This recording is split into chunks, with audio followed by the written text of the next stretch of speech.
wabarakatuh. Selamat pagi, siang, sore, dan malam. Selamat menyaksikan di channel Animasi Edukasi. Hari ini yang akan kita bahas yaitu tentang materi pembelahan sel secara mitosis dan meiosis dan apa perbedaan dari kedua pembelahan sel tersebut. Simak baik-baik. Jangan lupa subscribe, like, share, dan komen. Terima kasih. Bismillahirrahmanirrahim. Oke, kita akan masuki pembelahan sel ya. Sebelum masuk materi pembelahan sel, apa sih yang dimaksud pembelahan sel itu?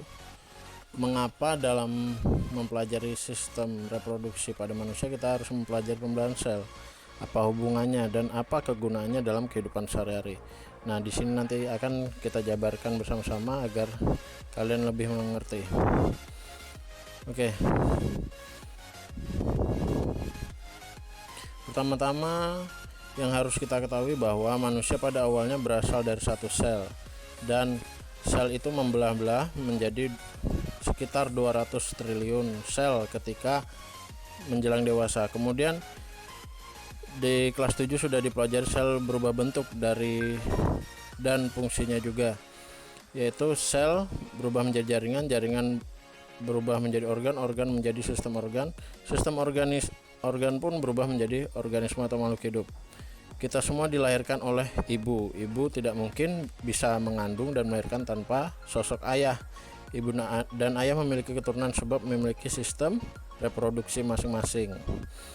Oke, selanjutnya alasan mengapa pembelahan sel adalah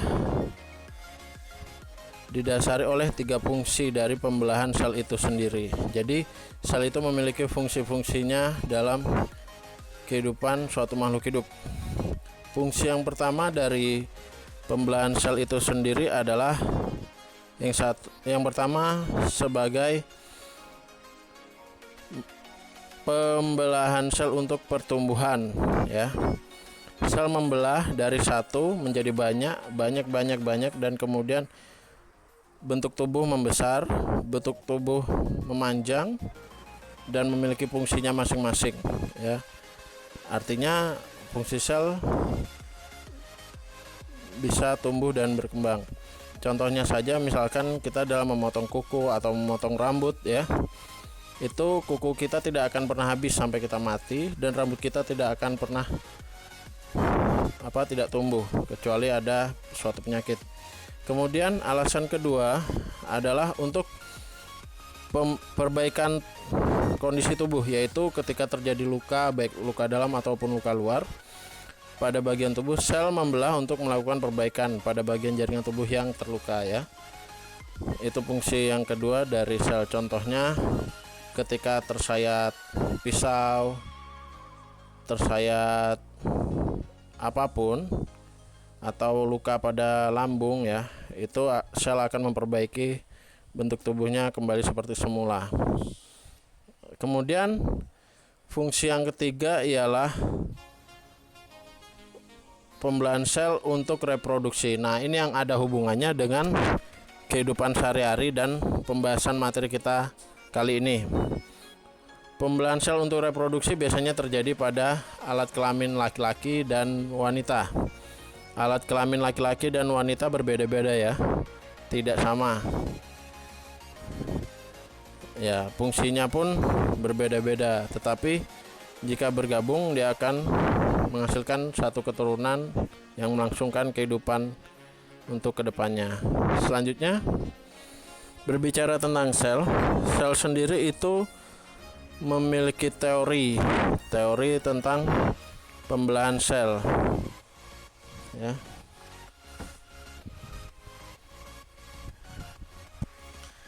Oke. Teori pembelahan sel pertama kali dikemukakan oleh seseorang yang bernama Rudolf Virchow pada tahun 1855 ya. Dalam teorinya ia menyatakan bahwa semua sel hidup berasal dari sel yang sudah ada sebelumnya, atau yang dikenal dengan omnis cellula e cellulae. Artinya pembentukan sel baru atau sel anakan yang sudah ada sebelumnya dapat terjadi melalui proses pembelahan sel. Pembelahan sel dibedakan menjadi dua, yaitu pembelahan sel secara mitosis dan pembelahan sel secara meiosis. Sedangkan di dalam pembelahan itu ada yang namanya kromosom, ialah materi genetik yang berperan dalam pewarisan sifat. Oke, yang pertama kita bahas adalah pembelahan mitosis. Pembelahan mitosis ini memiliki 4 fase, yaitu profase, metafase, anafase, dan telofase, yang masing-masing memiliki fungsinya ya. Profase sendiri yaitu pembelahan dimulai dari membran intinya ya. Kromosom sudah mengganda kemudian memadat, membran inti mulai rusak menjadi bagian-bagian kecil atau fragmen. Kemudian pada saat metafase, kromosom berjajar pada bidang pembelahan. Kemudian pada fase anafase, kromosom bergerak menuju kutub yang berlawanan. Pada akhir anafase, kedua kutub sel memiliki kromosom yang jumlahnya sama. Kemudian pada saat telofase, membran inti mulai kembali bergabung, terbentuk dua sel anakan yang bersifat diploid. Kemudian pembelahan mitosis terjadi pada seluruh sel-sel tubuh atau sel somatik. Jadi semua sel tubuh itu terjadi pembelahan mitosis pada makhluk hidup. Pada pembelahan ini dihasilkan sel anakan yang mempunyai kromosom jumlahnya sama dengan sel indukan. Jadi misalnya sel indukannya intinya 1, berarti anakannya juga 1. Mitosis adalah tipe pembelahan yang menghasilkan dua sel anakan dan identik dengan sel induk yang bersifat diploid dan berpasangan. Jika sel induk 23, maka sel anakannya menjadi 46 buah. Pembelahan mitosis terdiri dari 4 fase yang sudah saya sebutkan tadi. Kemudian pada fase pembelahan telofase diikuti pembelahan sitoplasma yang disebut sitokinesis. Oke, selanjutnya kita ke pembelahan meiosis.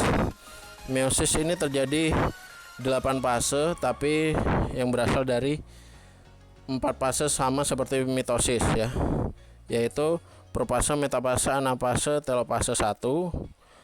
Kemudian profase, metafase, anafase, telofase 2. Pembelahan sel meiosis hanya terjadi pada sel kelamin. Fungsinya ialah menghasilkan sel gamet, sel telur pada wanita atau sel sperma pada laki-laki. Meiosis adalah pembelahan yang menghasilkan 4 sel anakan yang mana hanya memiliki separuh dari jumlah kromosom induknya atau bisa disebut haploid atau N. Oleh sebab itu pembelahan ini disebut pembelahan reduksi karena dia hasil penggabungan dari sel induk ya. Oke. Mungkin sampai di situ saja pembelajaran hari ini. Jika masih kurang paham, silahkan buka buku paketnya ya. Terima kasih.